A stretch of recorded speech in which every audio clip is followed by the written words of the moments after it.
நீங்க எல்லாரும் சுதந்திரமா செயல்படணும், சுதந்திரமா செயல்பட விடணும். 214 நடந்து நான் பெருசா ஆர்கனைசேஷன் வச்சிருக்கேங்கிறதுக்காக விஷயானந்த் விஜய ஏமாத்தது கூட செய்திருக்கலாம். No compromise. உங்க சைடுலயும் எங்க சைடுலயும். GT Holidays, South India's #1 travel brand. திருக்கைலாய Mansarovar Yatra 2026 அடியார்கள் அனைவரையும் சிவம் யாத்ரா சார்பாக அன்புடன் அழைக்கிறோம். இப்போது புதிய அறிமுகம் ஆச்சி ஹோட்டல் சாம்பார் 50 கிராம் ரூபாய் 20 மட்டுமே. சீமான் அவர்களும் விஜய் அவர்களும் கிட்டத்தட்ட தனிச்சு போட்டியிடுறது அப்படிங்கிறது உறுதி ஆயிடுச்சு. அப்போ சீமான் விசஸ் விஜய் தானா இந்த தடவை 2026 பொறுத்து? அதற்கான வாய்ப்புகள் இல்லை. அதிமுக காரன் விஜயை திட்டமிட்டு செய்யறதாட்டு அடிக்கிறான். மிக மோசமான ஒரு வார்த்தையை சொல்லி, சைக்காலஜிக்கல் ஒரு வேடை சொல்லி விஜய் அடிக்கிறான். நான் அந்த சகோதரர் விஜய அந்த மாதிரி ஒரு வார்த்தையை சொல்லி நான் அடிக்க விரும்ப மாட்டேன். ஜான அரிக்கசாமி அவருக்கு டீம் கிடையாது, பைபிள் தான் உண்டு கையில். புஷியானந்த் தான் காவேக்காவின் தந்தை. தாய் விஜய்னா தந்தை புஷியானந்த் இல்லைன்னா அமைப்பு இல்லை. இப்போ புஷியானந்தை வச்சு உங்களுக்கு எவ்வளவு கேண்டிடேட் வரும்? நீங்க சொன்னது கடைசியா யாருமே கூட்டணிக்கு வரல அப்படிங்கிறது தெரிஞ்சிருச்சு. இப்போ விஜயை நம்ம என்ன மதிப்பிடுறது? நன்றி சர்மா. ஐபிசி தமிழ் நேயர்களுக்கு வணக்கம். இன்றைய சிறப்பு நேர்காணலில் நம்மோடு இணைந்திருக்கிறார் அரசியல் விமர்சகர் ரவீந்திரன் துரைசாமி அவர்கள். வணக்கம். வணக்கம் சர்மா. பரபரப்பான அரசியல் சூழலா மாறிட்டு இருக்கு தமிழக சட்டமன்ற தேர்தலை ஒட்டி. இன்னும் அதிமுக பாஜக கிட்டத்தட்ட தொகுதி பங்கீடு தான் பேசலையே தவிர கூட்டணி எது அப்படிங்கிறது கிட்டத்தட்ட ஒரு 50-60% உறுதியாயிடுச்சு அப்படிங்கிற மாதிரி ஒரு சூழல் தான் இருக்கு. ஆனா இன்னொரு பக்கம் நாம் தமிழர் கட்சி தொடர்ந்து நாங்கள் தனிச்சு களம் காண போறோம் அப்படின்னு சொல்லி சீமான் அவர்கள் சொல்லிட்டே இருக்காரு. இன்னொரு பக்கம் விஜய் அவர்கள் நான் உங்களை நம்பி தான் இந்த தேர்தலையே சந்திக்க போகிறேன் அப்படிங்கிறத செயல் வீரர் கூட்டத்திலையும் சொல்லிட்டாரு. அப்போது சீமான் அவர்களும் விஜய் அவர்களும் கிட்டத்தட்ட தனிச்சு போட்டியிடுறது அப்படிங்கிறது உறுதி ஆயிடுச்சு. அப்போது சீமான் விசஸ் விஜய் தானா இந்த தடவை 2026 பொறுத்தவரை? அதற்கான வாய்ப்புகள் இல்லை. காரணம், சீமான் 234 கேண்டிடேட் போட்டுருவார். அவர் 4 முறை அந்த மாதிரி தமிழ்நாடு ஃபுல்லாக கேண்டிடேட் போட்டுட்டாரு. 5வது முறையும் அரசியல் வியாபாரம் இல்லாமல், சந்தர்ப்பவாதம் இல்லாமல், தமிழ் தேசியம் தலைவர் நிறுவனம் உலக தமிழர்கள் மத்தியில் ஒரு ஸ்ரீலங்காவில் பிறந்த தமிழக தமிழர்கள் உட்பட, இந்திய தமிழர்கள் உட்பட உலகில் வாழும் அனைத்து தமிழர்களுக்குமே ஒரு தலைவன் அதை நிறுவனங்கிற ஒரு எண்ண ஓட்டத்தில் அவங்க இதை வெளிப்படையாக சொன்னாலும் இதான் அவங்களுக்கு நோக்கம். அதில் அவங்க தெளிவாக இதை ஏற்றுக்கொள்ளக்கூடிய 214 கேண்டிடேட்டை அவங்க போட்டுருவாங்க. அது 4 முறை போட்டவங்க 5வது முறையும் அதை தெளிவாக போட்டுருவாங்க. விஜயை பொறுத்தவரையில் கடைபிடித்தேன் கொள்வார் இல்லைங்கிற லெவலில் இருக்கிறார். நான் தான் சொன்னேன், அன்டெஸ்டட் நாட் ப்ரூவ்டு. அப்போ பல நிரூபிக்கிறதுக்கு முன்னாடியே இன்னைக்கு அவர் 0% தான். 26 எலெக்ஷன் ரிசல்ட் வரும்போது தான் விஜய்க்கு பலம் என்னன்னு தெரியும். அதே மாதிரி இன்னைக்கு சீமான் 8.5 கிட்ட வந்துட்டாரு. 26 ரிசல்ட்டில் வரும்போது தான் நான் சொல்கிற மாதிரி ஜம்ப் ஆகிறாரா, என்ன ரிசல்ட் வருங்கிறது தெரிய வரும். ஆனால் விஜயை பொறுத்தவரையில் கூட்டணி வாய்ப்பை எதிர்பார்த்தார். முதல்ல சீமான் கிட்ட அந்த வாய்ப்பை அவங்க பேசினாங்க. அது வெளி உலகத்துக்கு வரல, எனக்கு தெரியும். அப்போ டிக்கெடித்த விஜய் துணை முதல்வர் சீமானுன்னு சொன்னாப்புல. அப்போ தான் எனக்கும் ஜான அரிக்கசாமிக்கு மோதல் வந்தது. பல நிரூபித்த சீமான முதல்வராக சொல்லி நீ விஜயை கொண்டு வா, அணி அமைச்சிக்கலாம். அல்லது இந்த டக்கால்ட்டி வேலை, ஏமாத்து வேலையெல்லாம் நீ குமுத ரிப்போர்ட்டரை வச்சு பயன்படுத்தி செயல்படாத, இதை நான் பெருச்சாளி வாழை பிடிச்சி அடிக்க மாதிரி அடிச்சு தூக்கி வீசிடுவேன் நானே சொன்னேன். சீமான் அதை பார்க்குறாரு.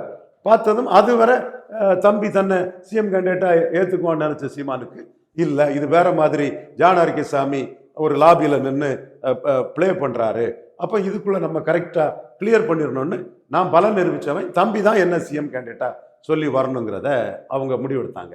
அதற்கு பிறகு விக்கிரவாண்டி மாநாடு நடந்தது.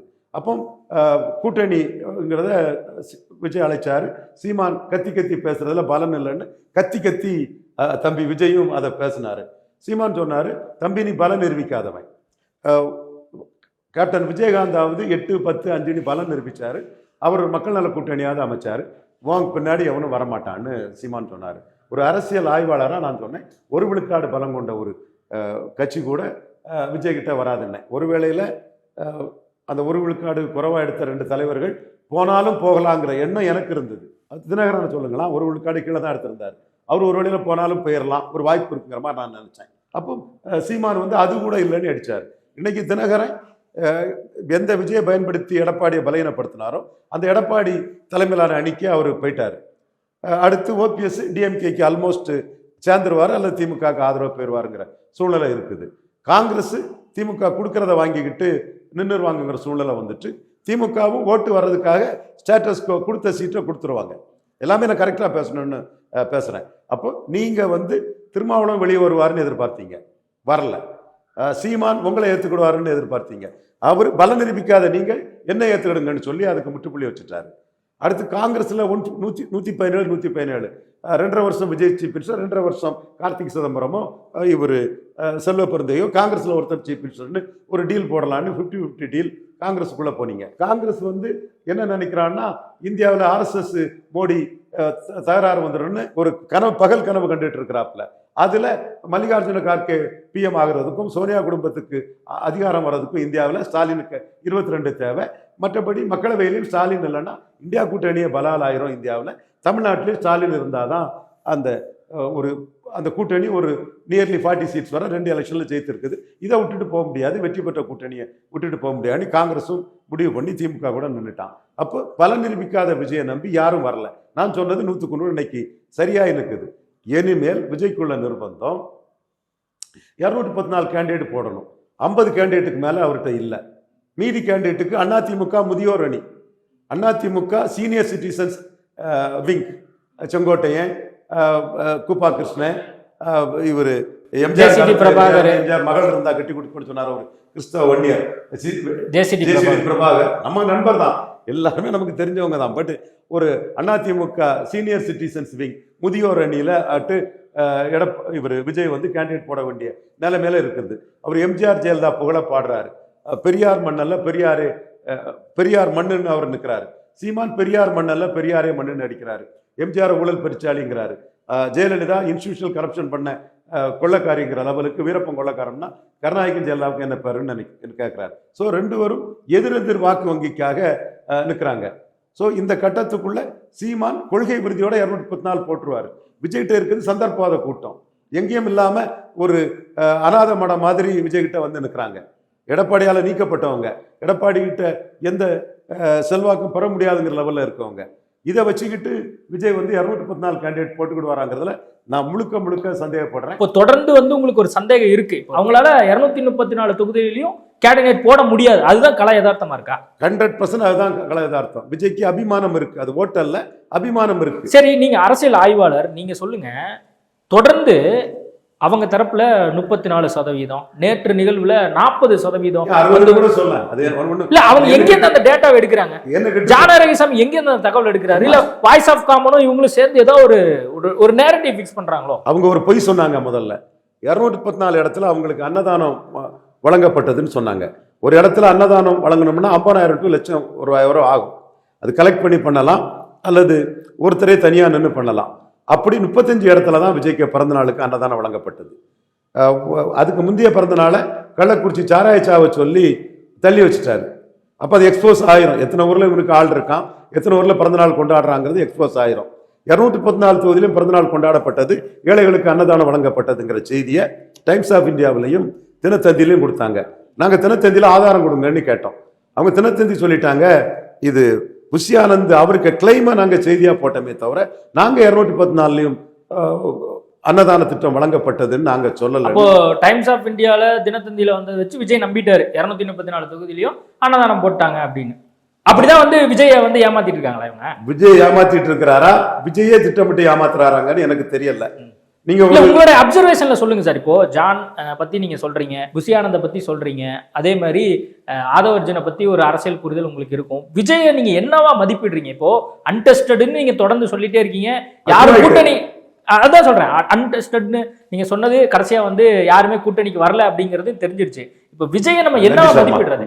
நன்றி சர்மா. அதாவது நீங்க சொல்றது விஜயே இதை திட்டமிட்டு செய்யறாரா? இப்போ அதிமுக காரன் விஜயை திட்டமிட்டு செய்யறதாட்டு அடிக்கிறான். மிக மோசமான ஒரு வார்த்தையை சொல்லி, சைக்காலஜிக்கல் ஒரு வேடை சொல்லி விஜய் அடிக்கிறான். நான் அந்த சகோதரர் விஜய அந்த மாதிரி ஒரு வார்த்தையை சொல்லி நான் அடிக்க விரும்ப மாட்டேன். நம்ம வந்து ஒரு கட்டத்தில் விஜய் தனக்கு மார்க்கெட் என்ன ஆகுமோன்னு ஒரு சூழ்நிலை இருக்கும்போது ஐயா ராமகோபாலன்ஜி எல்லாம் அவரை கடுமையாக கிறிஸ்தவர்னு எதுக்கக்கூடிய டைமில் திருமலை ஷூட்டிங்கில் ஹைதராபாத்தில் இருந்தார். அப்போ என்கிட்ட ஒரு காமன் ஃப்ரெண்டு மூலமாக எங்கள் எட்மண்ட் சார், என்னோட சீனியர் பழைய முன்னாள் அமைச்சர், அவரோட ஒரு உறவினர் மூலமாக என்கிட்ட பேசினார். அப்போ நான் அவருக்கு சினிமா சம்பந்தப்பட்ட பல விஷயங்களை சொன்னேன். இல்லை விஜய், நீங்கள் அச்சப்படாண்டா, உங்களுக்கு மினிமம் கேரண்டி இருக்குது, உங்களுக்குன்னு ஒரு வசூல் இருக்குது, பெரிய வெற்றி வந்ததுன்னா நீங்கள் பெரிய லெவலில் வந்துடுவீங்க, நீங்கள் வந்து படங்கள் அம்பேத்கரை ப்ரொஜெக்ட் பண்ணுங்க, தலித் இஷ்யூஸை முன்னெடுங்க, சினிமா தேட்டர் ஆடியன்ஸ் வந்து 40 விழுக்காடு அட்டவணை புரிய மக்கள் தான் ஒரு ஆலோசனை சொன்னேன். ராமகோபாலன்ஜி எதிர்க்கிறதெல்லாம் அரசியலுக்கு நாங்கள் எதிர்ப்போமே தவிர சினிமாவுக்கு கலைக்கு ஜாதி மதம் மொழி இல்லை, நீங்கள் தைரியமாக இருங்கன்னு நான் அதை சொன்னேன். அப்போ அந்த அடிப்படையில் எந்த கன்சிடரேஷனும் இல்லாமல் எந்த பலனும் இல்லாமல் விஜய்க்கு உதவணுங்கிற முறையில் மனிதநீதிக்கு மனிதநீதிங்கிற அடிப்படையில் விஜயை பற்றிய விமர்சனங்களும் அரசியல் ரீதியாக நான் வைப்பேன். பட் அதிமுக விஜய் எதிர்பார்த்தாங்க கூட்டணிக்கு வருவாங்கன்னு எதிர்பார்த்து அவரும் அவங்களோட ஆதரவையும் பெற்றுக்கிட்டார். அந்த கரூர் விஷயத்தில் சட்டசபையிலும் சரி மற்ற இதுலையும் சரி ஆதரவையும் பெற்றுக்கிட்டார். பழைய கில்லாடியான எடப்பாடி பழனிசாமி விஜய் கிட்ட ஏமாந்துட்டாருன்னு வைங்க. அதில் அப்போ நீங்கள் அந்த இடத்துல கடுமையான வார்த்தையை சொல்லி அதிமுக விமர்சனம் பண்ணுறாங்க. அந்த வார்த்தையை நான் சொல்ல விரும்பலை, நானும் அந்த விமர்சனங்களை விஜய் மேலே வைக்க விரும்பலை. ஆனால் உங்கள் பார்வையில் என்ன வருதுன்னா, விஜய் தான் இதை பிளான் பண்ணி செய்கிறாரா, விஜய்க்கு தெரியாமல் புஷி ஆனந்தே இன்டன் போடுறதுக்கு விஜய் பண்ணுறாரான்னு நீங்கள் கேட்க வர்றீங்க. ஆனால் 214 நடந்து நான் பெருசாக ஆர்கனைசேஷன் வச்சிருக்கேங்கிறதுக்காக புஷி ஆனந்த் விஜயை ஏமாத்துறது கூட செய்திருக்கலாம். இன்னும் இங்கே இந்த ஏமாத்து கும்பல் சுற்றி இருக்கக்கூடிய ஏமாத்து கும்பல் தாண்டி ஆதவர்ஜுனா, வாய்ஸ் ஆஃப் காமன், இவர் புஷி ஆனந்த், இவர் ஜான் ஆரோக்கியசாமி, அவர்கிட்ட டீம் கிடையாது, பைபிள் தான் உண்டு கையில். அவர் புஷி ஆனந்த் தான் அண்ணா தாவேக்காவின் தந்தை. தாய் விஜய்னா தந்தை புஷி ஆனந்த் இல்லைன்னா அமைப்பு இல்லை. அப்போ புஷி ஆனந்தை வச்சு உங்களுக்கு எவ்வளோ கேண்டிடேட் வரும்? இதை இண்டிபெண்டன்ட் சோர்ஸ் மூலமாக தான் விஜய் பார்த்து கன்ஃபார்ம் பண்ணிக்கணும். உங்களுடைய கணிப்புப்படி இப்போ அவங்க கணக்கை நம்மளால அரசியல் தெரிஞ்சவங்க யாருமே ஏற்றுக்கொள்ள மாட்டாங்க. இப்போ ரியாலிட்டியை நம்ம பேசிட்டு இருக்கிறதுனால நான் கேட்குறேன், எவ்வளோ சதவீதம் இருக்குன்னு நீங்கள் கணிக்க? அபிமானம் இருக்கு சர்மா, விஜய் மேல அபிமானம் இருக்கு. அந்த அபிமானத்தை தான் அவங்க 40% சொல்ல வராங்க. அப்போ இருக்குது. இப்போ நீங்கள் வீட்டுக்கு 2 ரஜினி ரசிகம் இருப்பான், வீட்டுக்கு ஒரு விஜய் ரசிகம் இருப்பான், வீட்டுக்கு ஒரு அஜித் ரசிகம் இருப்பான், வீட்டுக்கு ஒரு சிவகார்த்தி ரசிகம் இருப்பான். இதெல்லாம் ரஜினிக்கு ஓட்டர், சிவகார்த்தியனுக்கு ஓட்டர், அஜித்துக்கு ஓட்டர், விஜய்க்கு ஓட்டர்ன்னு நம்ம சொல்ல முடியாது. இந்த அபிமானம் உள்ளவன் ஓட்டு போடலாம், போடாமலும் போகலாம். அபிமானம் இல்லாதவனும் ஒரு ரஜினிகாந்த் ரசிகனும் ஒரு அஜித் ரசிகனும் கூட நீ எடுத்து வைக்கக்கூடிய கொள்கை அவனுக்கு ஏற்புடையதா இருந்தா ஓட்டு போடலாம். விஜய் எடுத்து வைக்கக்கூடிய கொள்கை அந்த இன்னொரு நடிகருக்கு ரசிகர் கூட ஏற்புடையதா இருந்தா ஓட்டு போடுவான். விஜய் எடுத்து வைக்கக்கூடிய கொள்கை விஜய் ரசிகனுக்கே ஏற்புடையது இல்லைன்னா ஓட்டு போட மாட்டான். இல்ல, அபிமானத்தை வச்சு அவங்க வந்து இந்த கருத்தை வைக்கிறாங்க அப்படின்னா, இன்னொரு பக்கம் வந்து அவங்களுக்கு சாதகமாகவும் இந்த சூழல் இருக்கு அப்படிங்கிறது நம்மளால புரிஞ்சுக்க முடியல. இப்போ சீமான் வந்து தொடர்ந்து களத்தில் அரசியல் பண்றார் அப்படின்னு ஒரு விஷயம் இருந்தாலும், ஆனா விஜய் ஏற்கனவே சொன்னது மாதிரி நான் ஒவ்வொரு வீட்டிலையும் ஆல்ரெடி இருக்கேன் அப்படின்னு அவர் சொல்றாரு. அபிமானத்தை வந்து ஒரு பக்கம் ஆல்ரெடி விஜய் அவர்கள் வச்சிருக்காரு, தமிழக வெற்றிக்கழகம் வச்சிருக்கு, கூடவே வந்து இப்போ சின்னமும் உறுதியாயிடுச்சு அப்படின்னு இருக்கும்போது எல்லாமே அவங்களுக்கு ஒரு சாதகமான சூழலா இருக்கிறதா அவங்க தரப்புல சொல்றாங்க. கமலஹாசன் இவரை விட அபிமானம் அதிகம் உள்ளவர். களத்தூர் கண்மாவிலே ஒவ்வொரு வீட்டுக்குள்ளேயும் போயிட்டாரு. வானம்பாடியிலலாம் அந்த சஸ்பென்ஸை வெளியே சொல்லாதீங்கன்னு கமலஹாசனை முன்னிறுத்தி தான் அந்த காட்சியை அமைப்பாங்க. அப்படி ஒவ்வொரு வீட்டுக்கும் உள்ள போன கமலஹாசன் இன்னைக்கும் விஜய்க்கு பழைய படம் டிவியில் போடுறதோட 3 மடங்கு கமலஹாசனுக்கு பழைய படம் ஒவ்வொரு வீட்டுக்குள்ளேயும் போயிட்டு இருக்குது கிராம பகுதிகளில்.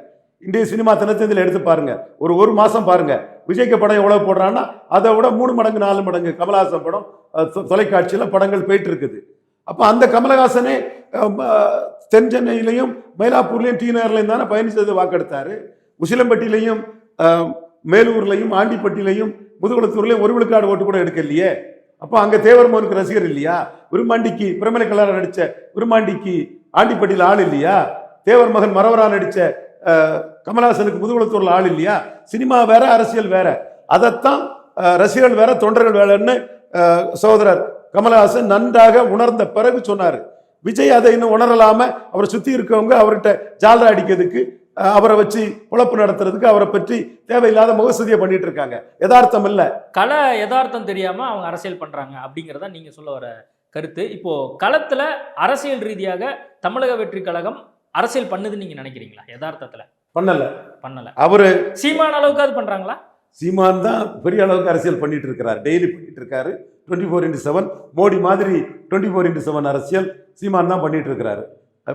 பாருங்க, டெய்லி ஒரு பிரஸ் மீட் பண்ணிட்டு இருக்காரு. வந்து சீமான் சம்பந்தப்பட்ட ஆட்கள் விஜயை அதிகமா விமர்சிக்கிறத நம்ம பார்க்குறோம். அதுக்கான காரணம் வந்து அந்த கம்பாரிசன். நீங்க ஆல்ரெடி சொன்னீங்க, இந்த இஷ்யூல வந்து சீமான் அவர்கள் கருத்து வச்சிருக்காரு, நாம் தமிழர் கருத்து வச்சிருக்கு. ஆனா விஜய் தரப்புல எந்த ஒரு கருத்தும் வைக்கல அப்படிங்கறது அந்த கம்பாரிசனை வந்து வச்சுட்டே இருந்தீங்க. இப்போ நீங்க சொல்லக்கூடிய விஷயத்த அதே மாதிரி இப்போ நாம் தமிழர் கட்சி சார்ந்தவங்களும் வைக்கிறாங்க. சாட்டை துருமுருகனா இருக்கட்டும் அல்லது அவங்க பேசிட்டு இருக்கவங்க எல்லாருமே வந்து அந்த ஒரு கருத்தை முன்வைக்கிறாங்களே. அப்போ வந்து சீமானோடைய ரூட் வேற மாதிரி போற மாதிரி தெரியும். விஜயை கொஞ்சம் அடிச்சு ஆடலாம் அப்படிங்கிற மாதிரி ஏதோ முடிவு எடுத்திருக்காரா? விஜயை கம்பேர் பண்ணும்போது சீமான் சில இஷ்யூக்களில் ஸ்டாலின், எடப்பாடி, விஜய் மூணுவர்லேருந்து மாறுபட்டு நிற்கிறது மக்கள் மனத்தில் கொண்டு போகும். மதுவிலக்கு வேணும், டாஸ்மாக் கூடாது அப்படிங்கிற ஒரு கருத்தை சீமான் முன்வைக்கிறாரு. ஸ்டாலின் மது பிரியர்கள் வாக்குக்காக இருக்காரு, எடப்பாடி மது பிரியர்கள் வாக்குக்காக இருக்காரு. விஜய் கருத்தை சொல்லலைனாலும் அவரும் மது பிரியர்கள் வாக்குக்காக தான் விஜயும் போவார். இலவசங்கள் நாட்டுக்கு கேடுங்கிறத சீமான் சொல்றாரு. ஸ்டாலின் 1000 கொடுக்கிறாரு, எடப்பாடி கொடுக்கிறதா சொல்றாரு. விஜய் 3000 கொடுக்கறதா சொல்லுவாரா என்ன சொல்லுவாருன்னு தெரியாது. பறையர் தேவேந்திரகுல வேளாளர்களுக்கு 5 விழுக்காடு இடஒதுக்கீட்டை உயர்த்தி கொடுக்கணும்னு சீமான் சொல்றாரு. இது ஸ்டாலின் அருந்ததியர்களுக்கு வளர்ச்சிக்கு கலைஞர் தான் காரணம், நாங்க தான் காரணம்னு புள்ளி விவரங்களை கொடுத்து அருந்ததியர் ஓட்ட, எம்ஜிஆருக்கும் ஜெயலலிதாவுக்கும் வாக்களித்த அருந்ததியர்கள் ஓட்ட ஸ்டாலின் உதயசூரியனுக்கு கன்சால்டேட் பண்றாரு. அந்த சூழ்நிலையில மேற்கு மண்டலத்தில் அருந்ததியர்கள் வாக்கு இல்லைன்னா சீட் கன்வெர்ட் ஆகாதுன்னு ஜெயலலிதா கருத்தை குப்பை கூடையில தூக்கி போட்டுக்கிட்டு கலைஞர் கொடுத்த அருந்ததியர் பிரியாரிட்டி ரிசர்வேஷன் சரின்னு எடப்பாடி பழனிசாமி சொல்றாரு. இதுல ஸ்டாலினும் எடப்பாடியும் ஒரு பக்கத்துல நிற்கிறாப்புல, சீமான் இன்னொரு பக்கத்துல நின்று பறையர் தேவேந்திரகுல வேளாளருக்காக நிற்கிறாரு. சீமானுக்கு அரசியல், ஸ்டாலினுக்கு தெலுங்கு தாய்மொழி மக்களை கன்சால்டேட் பண்ணுது. அருந்ததியர் மட்டுமில்ல, ஜிடி நாயுடு பாலம் பண்ணி வைக்கிறதுலாம் கன்சால்டேட் பண்ணுது. அதுல சீமானுக்கு அரசியல் எதிர்கொள்ளதுக்கு சி சுப்பிரமணியம் பாலத்தையும் ஸ்டாலின் வைக்கிறாரு. இதுல விஜய் நிலைப்பாடு இல்லாம இருக்கிறார். இன்னும் அவர் நிலைப்பாடு சொல்லல, நாளைக்கு அவர் சொல்லலாம். அப்போ விஜய மையமா வச்சு பஞ்சமர் நிலத்தை மீட்கணும், ஜாதிவாரி கணக்கெடுப்பை எம்ஜிஆர் எடுக்கல, கருணாநிதி எடுக்கல, தமிழ் சமூகங்களுக்கு அவங்க துரோகம் பண்ணிட்டாங்கன்னு பல இஷ்யூஸை விஜய மையமா வச்சு கருணாநிதி ஜெயலலிதாவுக்கு எதிராக சீமான் தான் மாறுபட்டு நிற்கிறேன், இந்த மக்களுக்காக நிற்கிறேன்னு அவரு ஒரு தரப்பு மக்களுக்காக நிற்கிறேன்னு வெளிப்படுத்தி போறாரு. அதற்கு விஜய்க்கு பாப்புலாரிட்டி, கில்லிங் இன் சைலன்ஸுக்கு ஆளாகக்கூடிய சீமானுக்கு ஒரு பிளஸ்ஸா அமையுது. களத்திலையும் வந்து சீமான் அவர்கள் விஜயோட முந்துறாரு அப்படிங்கிற பார்வையை தான் நீங்க வைக்கிறீங்க. விஜயோட முந்துறதுங்கிற பேச்சுக்கு இடம் இல்லை. விஜய் களத்துக்கே கேண்டிடேட் போட்டு வந்துவிட மாட்டார். அரசியல் ரீதியாக அப்போ சீமான் தான் வந்து விஜயோட நல்லா பண்றாரு, அவர் தான் அரசியல் களத்திலையும் முந்துற மாதிரி நீங்க சொல்றீங்க. சீமான் திமுக, அதிமுக, காங்கிரஸ், பாஜக 4 வரையும் அடிக்கிறாரு. திமுகவும் அதிமுகவும் காங்கிரஸ் பாஜகவின் ஊதுவலர்கள், ஒட்டுண்ணிகள், தொங்கு சதைகள்னு அடிக்கிறாரு. எந்த காங்கிரஸ் கூட்டணிக்காக விஜய் இயங்கினாரோ அந்த காங்கிரஸை இந்த மண்ணில் வேரோடும் மண்ணோடும் புடுங்கி எறியணும். அவனுக்கு அசம்பிளி வரக்கூடாது, பாராளுமன்றம் வரக்கூடாது, தமிழர்கள் அவங்ககிட்ட ஏமாறக்கூடாதுங்கிற ஒரு பெரிய ஒரு இஷ்யூவை எடுத்துக்கிட்டு போய் சீமான் ஆரம்பத்தில் 2009 ஜெயித்தாரு, 19 தோத்தாரு. அந்த இடத்துக்குள்ள மீண்டும் வெற்றி பெறுவோன்னு திமுக காங்கிரஸுக்கு கொடுக்கக்கூடிய 25 சீட்லையும் திமுக தமிழை காங்கிரஸுக்கு ஓட்டு போடக்கூடாது, காங்கிரஸை வைப் அவுட் பண்ணணுங்கிற ஒரு பெரிய வெறி கொண்டு சீமான் அந்த ஈழ பிரச்சனையில ஒரு தம்பியாட்டு அந்த இஷ்யூவை முன்னெடுத்துட்டு போறாரு. விஜய் காங்கிரஸ் வந்தா நமக்கு ஈஸியா ஒரு வெற்றி வாய்ப்பை கொடுத்துடணும்னு காங்கிரஸுக்காக ஏங்கி தவிச்சு, அதாவது ஸ்டாலினை ஏத்துட்டு போன காங்கிரஸுக்காக விஜய் இலவகாத்த கிளியா இருக்கிறார். இதுக்கு மேல இதை நான் வேற கொச்சையெல்லாம் பேச விரும்பல. அரசியல் ரீதியா காங்கிரஸ் கொடுக்கறது எம்பி போஸ்ட், எம்எல்ஏ போஸ்ட்னு இருக்கக்கூடிய காங்கிரஸுக்காக விஜய் அப்படியே இயக்கத்தோட எதிர்பார்த்து இருக்கிறாரு. சீமான் அந்த காங்கிரஸை குழி தோண்டி புதைக்கணும்னு இருக்கிறார். ஆதவ அர்ஜுனா அந்த செயல் வீரர்கள் கூட்டத்துல சீமான மறைமுகமா சாட்டினதை நம்ம பார்த்தோம். சில பேர் அப்படியே பேசிட்டே இருப்பாங்க அப்படின்னு சொல்லி ஒரு மறைமுகமா அந்த சீமானுக்கு ஒரு மெசேஜை கொடுக்கிறார். அதே மாதிரி சீமான் அவர்கள் வந்து தம்பி வெற்றி கழகம் நம்ம விஜய் கட்சியை வந்து குறிப்பிட்டு அவர் என்ன சொல்றாருன்னா, நம்ம கேள்விகளுக்கு அவங்கக்கிட்ட பதில் இல்லை, அவங்க பதில் சொல்ல இன்னும் 10-15 வருஷம் ஆகும், அதனால நம்மளுக்கு நிறைய வேலைகள் இருக்கு, நம்ம வந்து வேற வேலை பண்ணுவோம், அவங்கள விமர்சிக்கிறத விடுவோம் அப்படிங்கிற மாதிரி கருத்தையும் சீமான் அவர்கள் வச்சாரு. அதை ஒரிஜினா கருத்துங்கிறது வந்து விஜய்க்கு கருத்து தான். விஜய் வந்து சீமான்கிட்ட வரும்போது ஒருக்கா கேட்டாரு, சீமான் என்கிட்ட பொய்யா சொல்லதுக்கு வாய்ப்பே இல்லை, 100க்கு 100 சீமானை நம்புறேன், உண்மைன்னு தான் கருதுறேன், அண்ணே நாம 2 பேரும் எடப்பாடி கிட்ட போய் உதயநிதியை ஒழிச்சிருவோம்னு சீமான்கிட்ட கேட்டதாட்டு சீமான் என்கிட்ட சொன்னார். ஏன்னா அது விஜய் தரப்புல குழப்பம், பொறாமை, குரோதம், வன்மம், காழ்ப்புணர்ச்சி இதோட மொத்த உருவமாக தான் அவருக்கு அரசியல் இருக்குது. அவர் பேசுறது குறைவு, ஆனால் ஆட்களை வச்சு அவர் செய்த அரசியல் அதிகம். உதயநிதி வர்சஸ் விஜய் அப்படின்னு இல்லாத ஒன்றை பண்ணாங்க. நான் கண்ணா பின்னாடி திட்டினேன். Stalin is calling the shots, Stalin alone can call shots in DMK. Stalin இருக்கிறத வரை அவர் தான் திமுகவுக்கு உருவம். இந்த மாதிரிப்பட்ட ஒரு மோசமான அரசியலை பண்ணாதீங்கன்னு நான் திட்டினேன். ஸோ பட் அவங்க அதை விடாமல் அந்த அரசியலை தான் பண்ணாங்க. திமுகவில் கனிமொழிக்கு போட்டியாளர்னு சொல்லப்படக்கூடிய உதயநிதி ஸ்டாலினுக்கு எதிர்காலத்தில் போட்டியாளர்னு சொல்லப்படக்கூடிய கனிமொழிக்கு பிறந்தநாள் வாழ்த்துக்களை அவர் சொல்றாரு. உதயநிதிக்கு பிறந்தநாள் வாழ்த்து அவர் சொல்ல மாட்டார். அப்போ இவரோட அரசியல் எல்லாம் ஒரு உதயநிதி சென்றி காட்டு. உதயநிதி ஸ்டாலின் நாளைக்கு அதிகாரத்துக்குள்ள வந்துடக்கூடாது, அதை நம்ம தடுத்துருவோம்னே, எடப்பாடி கூட போய் தடுத்துருவோம்னேன்னு சீமான்ட்டே கேட்டிருக்கிறார். வெளியுலகத்தில் இவர் உதயநிதியை பற்றி வெளிப்படையா பேசலனாலும் கூட அவரோட ஆட்களை வச்சு, உங்களுக்கு தெரியும், நோன் விஜய் சப்போர்ட்டர்ஸ், அந்த சகோதரர்கள், அவங்க மேல எனக்கு எதுவும் இல்லை, அவங்கெல்லாம் விஜய் உதய் வர்சஸ் விஜய்னு நரேட்டிவை செட் பண்ணுவாங்க. ஜான் ஆரோக்கியசாமி தான் அதில் முன்னிருந்து பண்ணுவாங்க. இந்த நரேட்டிவ் செட் பண்ணவங்க வந்து பிஸ்மி என் சகோதரர் தான், nothing else, I am having nothing against him. Aadhavan, Bismi, இன்னொரு அந்தணன், இப்படி செய்யாறு பாலு, இப்படி நிறைய பேரை அவங்க இன்ஃப்ளூயன்ஸ் பண்ணி விஜய் வர்சஸ் உதயநிதினு நரேட்டிவ் செட் பண்ணுவாங்க. ஸோ அவங்க நோக்கமே வந்து ஒரு நெகட்டிவ் பொலிட்டிக்ஸ், உதயநிதி சென்ட்ரிக் எதிர்ப்பு அரசியல் தான். பொலிட்டிக்ஸில் நெகட்டிவிசம் வந்து எடுபடாது, பாசிட்டிவ் பொலிட்டிக்ஸ் பண்ணணும். சீமான் பண்றது பாசிட்டிவ் பொலிட்டிக்ஸ்.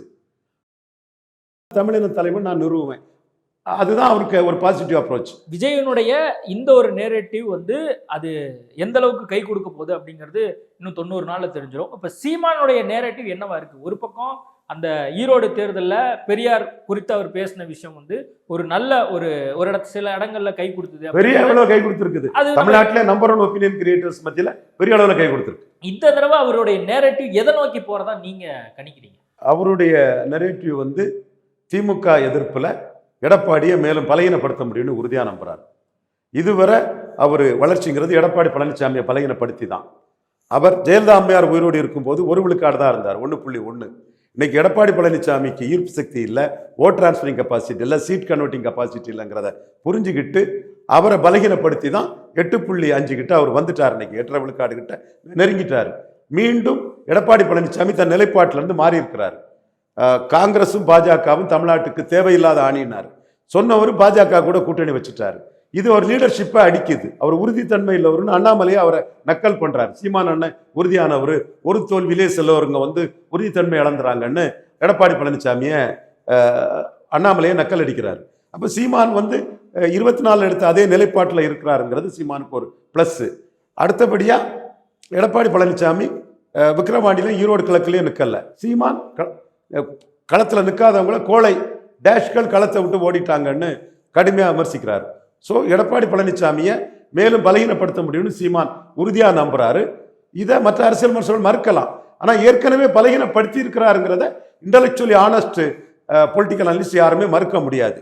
அடுத்தபடியாக 18 விழுக்காடு என்டிஏ ஓட்டையும் அதில் பாதிக்கு மேலே காலி பண்ணிடலான்னு சீமான் கருதுறாரு.